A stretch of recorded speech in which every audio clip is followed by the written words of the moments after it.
बात यह है कि यह जो सत्यनारायण की पूजा है, यह भी होटल का एक रोजगार है। जो लोग मासिक ग्राहक के हिसाब से खाते हैं, उनसे पूजा के नाम पर चंदा या प्रणामी ली जाती है। बंशी और हजारी का ख्याल था कि जो रुपया इकट्ठा होता है, वह सारा तो पूजा में खर्च नहीं होता। इसके अलावा वे लोग रोज नगद दाम देकर खाना खाते हैं। सत्यनारायण के प्रसाद का लोभ दिखलाकर उन्हें भी रात को खाने पर बुलाने की कोशिश की जाती है, क्योंकि बहुत से ऐसे ग्राहक हैं जो सिर्फ एक ही वक्त होटल में खाना खाते हैं, दोनों वक्त नहीं आते। बंशी ठाकुर खाना परोसने के समय मीठी हंसी हंसकर हर खुदरा ग्राहक से कहने लगा, बाबू साहब, शाम को होटल में सत्यनारायण की कथा होगी, रात में आइएगा, जरूर आइएगा। बाहर गद्दी घर में बेचू चक्रवर्ती भी ग्राहकों से ठीक इसी तरह ही बातें कहने लगा। बंसी ठाकुर ने अकेले में हजारी से कहा, ये सब धोखाधड़ी का काम है। केले के पत्ते पर 1 चम्मच गुड़, आटे की पंजरी और उस पर 2 बताशे, इसी का नाम है सत्यनारायण का प्रसाद। शाम को पूर्ण भट्टाचार्य सत्यनारायण की पूजा करने आए। बर्तन वाले कमरे में सत्यनारायण का आसन डाला गया। होटल के 2 नौकर घड़ी और कांसा पीट रहे हैं। पद्मोहरी बार बार शंख में फूंक मार रही है, बेशक किसी हद तक ग्राहकों को आकर्षित करने की नीयत से। स्टेशन पर जो नौकर है, हिंदू होटल कहकर चिल्लाया करता है। उससे भी कह दिया गया है कि वह हर एक यात्री से कह रहा है, आइए बाबू, आज होटल में सत्यनारायण का प्रसाद बंट रहा है, खाने का खूब सुविधा है, आइए बाबू। जो लोग नगद देकर खाते हैं, वे सोच रहे हैं दूसरे होटल में भी तो पैसा देकर ही खाना है, तो जब सत्यनारायण का प्रसाद घाटे में मिल रहा है, तो बेचू चक्रवर्ती के होटल में ही क्यों न खाया जाए। नतीजा यह हुआ कि जो लोग जादू बड्डे के होटल में नगद दाम देकर खाते हैं, उनसे भी बहुत से लोग इस होटल में आ जाते हैं। इधर नगद ग्राहकों के लिए यह इंतजाम है कि उन्हें भोजन के साथ प्रसाद दिया जाएगा, यानी वे टिकट खरीदकर भात खाने के लिए अंदर आएंगे तभी, नहीं तो वे कहीं प्रसाद खाकर न चलते बने। और मासिक ग्राहकों के लिए दूसरी तरह का इंतजाम है। उन्होंने चंदा दिया है, इसलिए उनकी जरा खास खातिरदारी भी जरूरी है। पूजा खत्म हो जाने पर सबको एक जगह बैठाकर प्रसाद दिया गया। बेचू चक्रवर्ती खुद उनसे एक एक के पास जाकर पूछने लगे कि वे थोड़ा और प्रसाद लेंगे या नहीं। उधर जब मासिक ग्राहकों को प्रसाद बांटा जा रहा था, तभी हजारी ने देखा कि सड़क पर खड़े होकर यतीन मजूमदार मुंह फैलाए उसी होटल की ओर देख रहे हैं। वही यतीन। हजारी को लगा कि इस आदमी की हालत और खराब हो गई है, भूख के चलते चेहरा सूख सा गया है। उसने पुकार कर कहा, अरे यतीन बाबू, कैसे हैं। यतीन मजूमदार ने अवाक होकर कहा, कौन, हजारी हो क्या, तुम कब आए यहाँ। लंबी कहानी है, फिर कभी कहूँगा, आइए ना आइए। यतीन थोड़ा आगा पीछा करके रसोई घर के पास वाले बेड़े से लगे दरवाजे से होटल में घुसकर रसोई घर के दरवाजे पर आ खड़ा हुआ। हजारी ने देखा कि उसके पैरों में जूते नहीं हैं, बदन पर एक बहुत मैली चादर है, धोती भी वैसी ही है। वह पहले से ज्यादा बीमार हो गया है। उसकी आंखों और उसके चेहरे पर दरिद्रता और अभाव की बहुत स्पष्ट छाप है। यतीन सूखी हंसी हंसकर बोला, अरे तुम्हारे यहाँ तो आज शायद सत्यनारायण की कथा हो रही है। पहले मैंने भी कितनी बार आकर प्रसाद खाया। अरे खाएंगे क्यों नहीं बाबूजी, आप तो 12 महीने के बंदे ग्राहक थे, आइए प्रसाद खाते जाइए। नहीं नहीं, रहने दो, यतीन ने भलमाने से दिखाते हुए कहा। हजारी ने एक बार इधर उधर ताका कि कहीं कोई नहीं है। सब लोग खाने के कमरे में मासिक ग्राहकों का आदर सत्कार करने में लगे थे। उसने केले का पत्ता बिछाकर यतीन को बैठाया और पास के बर्तन वाले घर से एक बड़े कटोरे में सत्यनारायण का प्रसाद, 1 मुट्ठी बताशा और 2 पके केले लाकर यतीन के पत्ते में देता हुआ बोला, थोड़ा प्रसाद खा लीजिए। यतीन बिना कुछ कहे सुने पंजरी के साथ केले को मलकर जिस तरह गटकने लगा, उसे देखकर हजारी को लगा कि वह सचमुच ही बहुत भूखा था। शायद सवेरे से उसने कुछ नहीं खाया। 3-4 कौर में ही वह सारी पंजरी चाट पहुँच कर साफ कर गया। हजारी ने पूछा, थोड़ा और लीजिएगा। यतीन ने पहले ही भलमानसी की तरह कहा, नहीं नहीं, रहने दो, जाने दो, और नहीं चाहिए। यतीन ने एक कटोरा पंजरी लाकर उसके पत्ते में डाल दी तो यतीन की आंख मुंह पर थोड़ी चमक आ गई। वह अभी आधा ही खा पाया था कि पद्मोहरी रसोई घर के दरवाजे पर आकर हजारी से कुछ कहने जा रही थी, लेकिन बड़ी तेजी से यतीन मजूमदार को कौर निगलते देखकर अचानक चमक उठी। उसने कहा, यह कौन है। हजारी, ये तो यतीन बाबू हैं, पहचान नहीं रही है पद्दू दीदी? हम लोगों के पुराने ग्राहक रास्ते में से जा रहे थे तो मैंने कहा आज पूजा का दिन है, थोड़ा प्रसाद खाते जाइए। अच्छा अच्छा कहकर पद्दो मैरी मासिक ग्राहकों के खाने के कमरे में जा घुसी। यतीन पद्दो मैरी से कोई बात कहने ही जा रहा था, लेकिन उसने मौका नहीं मिला। खाना खत्म करके एक लोटा पानी मांगकर पीने के बाद चोर की तरह खिड़की दरवाजे से बाहर निकल गया। थोड़ी देर बाद ही गोबरा ने आकर कहा, ठाकुर तुम्हें मालिक बुला रहे हैं। हजारी समझ गया कि मालिक ने किस लिए बुलाया है। जाकर उसने देखा, उसका अनुमान ठीक ही था, क्योंकि पद्महरी नाक भौं चढ़ाए गद्दी घर में बेचू चक्रवर्ती के सामने खड़ी थी। बेचू चक्रवर्ती ने कहा, हजारी तुम यतीन को होटल में बुलाकर बैठाकर प्रसाद खिला रहे थे?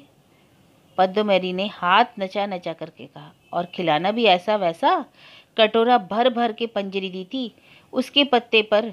यह तो मैं छिपाकर ही खिलाना चाहता था, लेकिन धर्म का ढोल हवा में डोलता है, सो उसी समय मैं देखने गई कि बड़ा देग उतरा या नहीं। मुझे देखकर हजारी ने विनयपूर्वक कहा, बाबू सत्यनारायण का प्रसाद था, इसी से दिया, हम लोगों के पुराने ग्राहक। बेचू चक्रवर्ती ने डांट किटकिटाकर कहा, पुराना ग्राहक? बड़े आए पुराने ग्राहक वाले। होटल का एक मुट्ठी रुपया धोखा देकर पचा गया। भारी ग्राहक है तो हमारा। 4 महीनों तक बिना पैसे दिए खा गया। हाथ उठाकर एक अठन्नी तक नहीं दी। 1 नंबर का चोर कहीं का ग्राहक। किसके हुक्म से तुमने उसे होटल में घुसने दिया? पद्दो मेरी, मैं कुछ कहूँ तो लगता है पद्दो बड़ी बुरी है। अरे यह हजारी ठाकुर क्या कुछ कम शैतान है बाबू? सारी बातें आप जानते नहीं, सब कुछ आप तक पहुँचाना मुझे अच्छा भी नहीं लगता। लुका छिपाकर होटल का आधा सामान तो चला जाता है इसके यार बख्शी के घर में। यतीन ठाकुर उसका यार है, समझे ना आप? जब किसी को बहाल करते हैं तब मैं कुछ होती नहीं, लेकिन हाथों हाथ चोरी पकड़ने के लिए मैं न रहूं तो काम न चले। देख लीजिएगा अगर होटल में फिर चोरी चकारी ना शुरू हो जाए। मेरा नाम। बेचू चक्रवर्ती ने कहा, हजारी ठाकुर यह तुम्हारा होटल नहीं है कि यहाँ जो मर्जी होगी वही करोगे। अपनी मर्जी से काम करने से यहाँ नहीं चलेगा, यह समझ रखो। तुम पर 8 आना जुर्माना हुआ। हजारी, ठीक है बाबू, अगर आप यही ठीक समझते हैं तो करिए जुर्माना, लेकिन यतीन बाबू ने मेरे यार हैं ना कुछ और। उनके साथ इसी होटल में मेरी जान पहचान हुई। कितने ही दिनों तो मैंने देखा भी नहीं उनको। पद्दो दीदी बहुत सी झूठी बातें आपसे लगाती बजाती है। मैं अगले महीने से आपके यहाँ काम नहीं करूँगा। इस बात पर पद्दो मैरी ने उपद्रव खड़ा कर दिया। हाथ पैर फटकारती हुई चिल्लाने लगी, लगाती बजाती है? तुम्हारे नाम से लगाती बजाती है? बड़े आए लगाने बजाने वाले लायक तुम आदमी हो? इसी से पद्दो मैरी तुम्हारे नाम पर लगाती बजाती फिरती है। तुम्हारे जैसे आदमी को मैं कुछ समझती नहीं, यह बात अच्छी तरह से जान लो। ठाकुर जाओ, तुम आज ही चले जाओ। अगले महीने क्यों, अपना हिसाब किताब लेकर तुम आज ही चले जाओ ना। तुम्हारे जैसे ठाकुर रेल बाजार में बीसियों मिल जाएंगे। बेचू चक्रवर्ती ने कहा, चुप रहो पद्दो, चुप रहो, ग्राहक लोग आ जा रहे हैं, ये सब बातें अभी रहने दो, बाद में होंगी। अच्छा तुम अभी जाओ ठाकुर। बहुत रात बीते होटल का काम खत्म हुआ। सोते वक्त हजारी ने बंसी से कहा, देखा ना पद्दा दीदी ने कैसे मेरा अपमान किया। तुम भी छोड़ो, चलो हम दोनों निकल चले। एक बात सुनो बंशी, इस होटल में जाने कैसी एक माया बंध गई है मन में। मुंह से तो जाने जाने की बात कहता हूँ, लेकिन जाने को मन तैयार नहीं होता। मैं और तुम यहाँ कितने दिनों से हैं, जरा सोच कर देखो। यही जैसे अपना घर बार हो गया है कि नहीं। लेकिन इन लोगों ने, खास करके पद्दो दीदी, यहाँ टिकने नहीं देती। इस बार मैं सचमुच चला जाऊँगा। बंशी, यतीन को तुमने बुलाकर दिया था या खुद आया था? अरे मैंने बुलाया था, उसकी हालत खराब हो गई, आजकल खाना तक नहीं मिलता, इसी से बुला लिया। आखिर है तो पुराना ग्राहक, कितने ही लोग तो खा रहे हैं, थोड़ी पंजीरी खा जाए, यही ना मेरा कसूर। अगले महीने की शुभ 1 तारीख को रेल बाजार के गोपाल घोष की तंबाकू की दुकान के पास ही होटल खुला। टीन के साइन बोर्ड पर लिखा है, आदर्श हिंदू होटल। हजारी ठाकुर अपने ही हाथों खाना पकाते हैं। भात, दाल, मछली सब कुछ तैयार रहता है, साफ सुथरा और सस्ता। आइए, देखिए, परीक्षा कीजिए। बेचू चक्रवर्ती के होटल की तरह ही सामने गद्दीधर है। वह बंशी ठाकुर का वही भांजा काट के संदूक पर खाता रखकर ग्राहकों के आने जाने का हिसाब रखता है। अंदर हजारी और बंसी खाना पका रहे हैं। बेचू चक्रवर्ती के होटल की तरह ही 3 दर्जे रखे गए हैं। उसी तरह टिकट खरीदकर अंदर जाना होता है। काम बहुत बुरा नहीं चल रहा। जिस दिन होटल खुला, दोपहर के वक्त ग्राहकों की तादाद अच्छी रही। खाने वाले कमरे में जब बंसी भात परसने के लिए आया तो लौटकर उसने हजारी से कहा, 3rd क्लास में 30 आदमी पहले दिन के ख्याल से काफ़ी हैं, शाम को मांस बना दो। बहुत दिनों की कामना ठाकुर राधा वल्लभ ने पूरी कर दी। हजारी अब होटल का मालिक है। आज वह बेचू चक्रवर्ती की बराबरी का आदमी है। उसकी बड़ी इच्छा हुई कि जितने जाने सुने परिचित लोग जो हैं उनसे यह बात कहता फिरे। मन की खुशी को दबाए न दबी। तीसरे ही पहर वह कुसुम के यहाँ जा पहुंचा। कुसुम ने पूछा, होटल कैसा चल रहा है ताऊ जी? काफ़ी ग्राहक मिल रहे हैं। मेरी बड़ी इच्छा है कि तुम वहाँ एक बार आकर खाना खा जाओ। तुम हिस्सेदार भी तो हो। आऊँगी, कल सवेरे आऊँगी। अपने मालिक से क्या कहा? गुस्से में पागल हो रहे हैं। पिछले महीने की मेरी तनख्वाह भी नहीं दी। मत दे, सच कहता हूँ कुसुम बेटी। कौन कहता है कि मेरी उम्र 48 हो गई है? मुझे ऐसा लगता है जैसे मेरी उम्र 15 साल और कम हो गई है। हाथ पैरों में ताकत आ गई है। तुम और मेरी 80 बेटी पिछले जन्म में मेरी कौन थी यह नहीं जानता तुम लोगों का। कुसुम ने उन्हें रोक दिया। फिर वही सब बातें ताऊ जी। रुपए मैंने अपनी सुविधा के लिए दी हैं। यह तो रोजगार में रुपए लगाना है। रुपए क्या संदूक में बंद रहकर मुझे स्वर्ग में दीपक दिखाते? मैंने आपसे कहा नहीं था, लेकिन हाँ, हमारे बाबू की बेटी की जो बात आपने कही उसने बेशक बिना किसी लालच से दिए। उसकी 1000 बार कह सकते हैं कि उसकी शादी का क्या हुआ? अगले सोमवार की शादी है। मुझे चिट्ठी मिली है। उसी दिन सवेरे जाऊंगा। अगर मेरे काका से मुलाकात हुए तो रुपए पैसे की बात मत कहिएगा। तुम्हें सिखाना नहीं पड़ेगा। जितनी बार उनसे मुलाकात हुई मैंने इशारे से भी तुम्हारा नाम नहीं लिया। मेरा भी तो घर एंडोशाला में है। मुझे सिखाना ना होगा तुम्हें। अपने कहने के मुताबिक अगले दिन सवेरे कुसुम होटल देखने गई। दूध दही लेकर वह बड़ी देर तक मोहल्ले मोहल्ले घूमा करती है। इसमें कोई अचरज की बात नहीं। हजारी उसे आदर से रसोई घर में बैठाने चले, लेकिन वह दरवाजे के पास खड़ी रही। बोली, मैं कोई गुरु ठकुराई तो नहीं हूँ जिसे आसन बिछाकर आदर से बैठाना होगा? हजारी, होटल तुम्हारा भी तो है बेटी। तुम भी तो इसकी हिस्सेदार हो, महाजन भी हो। अपनी चीज को अच्छी तरह देखभाल लो। क्या हो रहा है क्या नहीं हो रहा है इसकी जांच पड़ताल करो। इसमें शर्म की क्या बात? वंशी पहचान लो, ये एक हिस्सेदार है। कुसुम इस बात से बहुत खुश हुई। उसके चेहरे पर प्रसन्नता का भाव झलक आया। एक ऐसे होटल के हिस्सेदार और महाजन है, यह उसके जीवन में एक नई बात है। इस बात पर उसने एक नज़र से गौर नहीं किया था। हजारी ने कहा, आज मछली बनी है, खासी बड़ी रोहू मछली। तुम जरा ठहरो बेटी, मुड़ी लेती जाओ। मुड़ी मतलब मछली का सिर। नहीं नहीं ताऊ जी, मैंने इन सब बातों के लिए आपको मना किया है। सबके मुँह से छीनकर मछली की मुड़ी खाऊंगी, यह कैसी बात है? अरे मैं तुम्हारा बूढ़ा बाप हूँ और तुम्हें खिलाकर मुझे तृप्ति मिलती है। तुम खाओगी क्यों नहीं? होटल के नौकर ने आवाज़ लगाई, 3rd क्लास 3 थाली। हजारी ने कहा, ग्राहक आने लगे, तुम जरा ठहरो बेटी, मैं आ रहा हूँ। मज़ीद भात परस दो। आने के समय कुसुम सलज संकोच के साथ हजारी की दी हुई एक कटोरी मछली ले आई।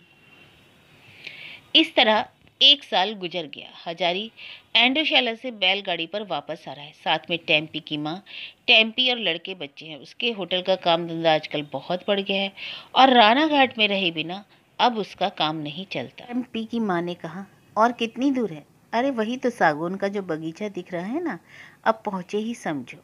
टेम्पी, बाबा वहाँ पर नहाऊंगी कहाँ? तालाब है या नदी? नदी है, पर घर पर ट्यूबवेल ही लगा हुआ है। टेम्पी की माँ ने कहा, तब तो तालाब से पानी भी नहीं भरना होगा। चलो जान बची। ये लोग कभी शहर में नहीं आई। टेम्पी की माँ के बाप का घर एंडोशाला से 2 कोस उत्तर मनीरामपुर गांव में था। जन्म वहाँ हुआ और शादी एंडोशाला में। बहुत दिन पहले सिर्फ एक बार शहर देखने का मौका मिला था। एक बार जब अगहन के महीने में गांव की औरतों के साथ नवद्वीप में रास देखने आई थी। होटल के पास ही एक मंजिला एक मकान पहले से ठीक कर रखा था। टेम्पी की माँ घर देखकर बहुत खुश हुई। हमेशा से उसे खरपतवार घर में रहने की आदत है। पक्के घर में अब पहली बार रहेगी। कितने कमरे हैं? रसोई घर किधर है? और पानी तो काफ़ी निकलता है ना? अरे वो टेम्पी, गाड़ी के कपड़े अलग रख दे एक तरफ। उन सब के लेकर सारी चीज़ों के साथ छुआ मिला नहीं। ए जी, बोरे में पहले से एक लोटा निकाल दीजिए। पहले एक लोटा पानी निकाल लो। जरा देर बाद कुसुम अंदर आकर बोली, अरे बड़ी माँ, तुम लोग आ गई? घर पसंद आया ना? टेम्पी की माँ कुसुम को पहचानती है। गांव में कुंवारेपन से ही उसे देखा है। उसने कहा, आओ बेटी कुसुम, आओ, अच्छी तो हो, आओ आओ, कल्याण हो। इसी समय होटल का नौकर राखा लाया। उसके पीछे मजदूर के माथे पर एक बोरा कोयला है। उसने हजारी से कहा, कोयला किधर रखवाऊं बाबू? कोयला क्यों ले आया? तुझे तो लकड़ी लाने को कहा था। ये लोगों को कोयला सुलगाना नहीं आता। कुसुम, कोयले का चूल्हा है ना, मैं सुलगाई देती हूँ, फिर बड़ी माँ सीख जाएगी। शहर बाजार में कोयला लकड़ी से सस्ता पड़ेगा, मैं एक दिन में बड़ी माँ को सिखा दूंगी। राखाल ने कोयला उतरवा कर रख दिया। बाबू अब क्या करना होगा? हजारी का तू अभी जाना मत, पानी वाली निकाल कर और सामान सहेज कर संभाल कर रख दे। होटल का सौदा आ गया? हाँ आया है बाबू। उसमें से जरा 4-5 आदमियों के अंदाज से मछली तरकारी ले आ, शाम को अलग से सौदा आएगा, पहले पानी निकाल दे। टेम्पी की माँ ने पूछा, यह कौन है जी? यह हमारे होटल का नौकर है, मैंने उससे कह दिया घर का काम भी कर दिया करेगा। टेम्पी की माँ अवाक, हैरान हो गई। उन लोगों का अपना नौकर हजारी को बाबू कहता है? ये सारी बातें ऐसी अजूबा है कि इन पर विश्वास करना भी मुश्किल है। गांव में वे लोग बड़े गरीब गृहस्थ थे। ब्याह हो जाने पर बर्तन मांजना, पानी भरना, कपड़े धोना, यहाँ तक कि धान ले आने तक का सारा घरेलू काम वह अकेले ही करती आई है। फकत 4-5 महीने से वह अच्छे अनाज का मुंह देख रही है। पहले तो पेट पर भात भी हमेशा नहीं मिल पाता था, और आज आज अचानक ऐश्वर्य का द्वार खुल गया। पक्का मकान, नौकर, नल का पानी, यह सब सच है या सपना? राखाल ने आकर कहा, देखिए तो माँ जी, इतनी मछली तरकारी से काम चल जाएगा या थोड़ी और लाऊं? रोहू मछली की पीट के 10-12 बड़े बड़े टुकड़े। टेम्पी की माँ खुश होकर बोली, नहीं नहीं बेटा, और जरूरत नहीं, यहाँ रख दो। इन्हें काट दूं माँ जी? अरे यह तो काट भी देना चाहता है, यह सौभाग्य उसकी किस्मत में था। हजारी ने कहा, पहले पानी निकाल दे, उसके बाद मछली काटते रहना। कुसुम कोयले के चूल्हे पर आग सुलगाई, आकर बोली, बड़ी माँ आप नहा धो लीजिए, तब तक आँच आ जाएगी। अब तो 11 बज रहे हैं, खाना चढ़ा देने में अब देर करने की जरूरत नहीं। अब मैं चलूं? टेम्पी की माँ ने कहा, इस वक्त तुम यहीं खाना कुसुम। कुसुम ने हड़बड़ाकर कहा, नहीं नहीं, आप लोग इस दोपहरिया में जली भुनी आई हैं, किसी तरह थोड़ा झोल भात बनाकर खा लीजिए, अब मेरे खाने का झंझट मत कीजिए। अरे कुछ झंझट नहीं होगा बेटी, तुम खाए बिना नहीं जा सकोगी। गांव से बढ़िया बैगन लाई हूँ, तुम्हारे शहर में वैसा बैगन नहीं मिलेगा। अभी बैगन तलूंगी, आज बाप के घर का गांव का बैगन खा जाओ, कल सूख जाएगा, ठीक है? स्नान के बाद हजारी ने कहा, मैं जरा होटल जा रहा हूँ, तब तुम लोग तब तक खाना बनाओ, मैं देखा हूँ। आधे घंटे बाद हजारी ने लौटकर देखा कि टेम्पी और टेम्पी की माँ दोनों परेशान होकर चूल्हे में फूंक मार रही हैं। आँच गिर गई है, अभी मछली का झोल बनना बाकी है। टेम्पी की माँ ने परेशानी से कहा, ए जी, चूल्हे में अब क्या हुआ जो आँच बुझी जा रही है? अब मैं क्या करूं? कुसुम नहाने के लिए घर चली गई थी।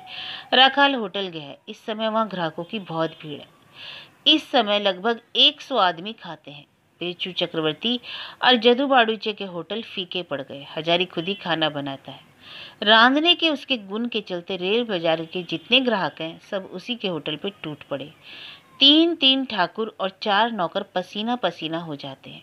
इन लोगों में से किसी ने कोयले का चूल्हा जलाना तो दूर की बात, कोयला तक नहीं देखा। आँच कम हो जाने की वजह से मुश्किल में पड़ गई। इन लोगों की हालत देखकर हजारी को हंसी आ गई। उसने कहा, सीख लो, देहाती भूत कब तक बनी रहोगी? हटो, मैं चूल्हे में थोड़ा सा कोयला डालता हूँ, देखो ऐसे करना पड़ता है। टेम्पी की माँ ने कहा, तुम तो बड़े शहरी बन रहे हो, इंडोशाला में ही तो घर है। अरे मैं तो 7 वर्षों से राना घाट के इस बाजार में हूँ, मुझको कौन देहाती कहेगा? इस बात को ताक पर उठा रखो। तभी टेम्पी ने कहा, बाबा यहाँ टॉकी है, तुमने देखा है? बेचारा हजारी 20 हाथ पानी में जा गिरा। टॉकी, बाइस्कोप यहाँ पर है जरूर, लेकिन उसे बाइस्कोप देखने का शौक कभी नहीं हुआ। लेकिन टेम्पी आधुनिक है। एंडोशाला में रहने से क्या होता है? बंगाल के किस गांव में आधुनिकता की लहर नहीं पहुंची? और ख़ास तौर से अत्सी उसकी सहेली है। अत्सी से उसने बहुत सी बातें सुनी या सीखी हैं जिसे उसके बाबा तो नहीं जानते। टेम्पी की माँ ने पूछा, टॉकी क्या है जी? आधुनिक होने की कोशिश में हजारी गंभीर होकर बोला, तस्वीर बातें करती हैं, कई बार देखा है, देखूंगा क्यों नहीं? कहकर हजारी सब कुछ उपेक्षा में उड़ा देने की कोशिश कर रहा था कि टेम्पी तुरंत ही पूछ बैठी, कौन सा खेल देखा था बाबा? खेल? अब क्या उसकी याद है? शायद लक्ष्मण की मूर्छा नाम था। हाँ हाँ, लक्ष्मण की मूर्छा।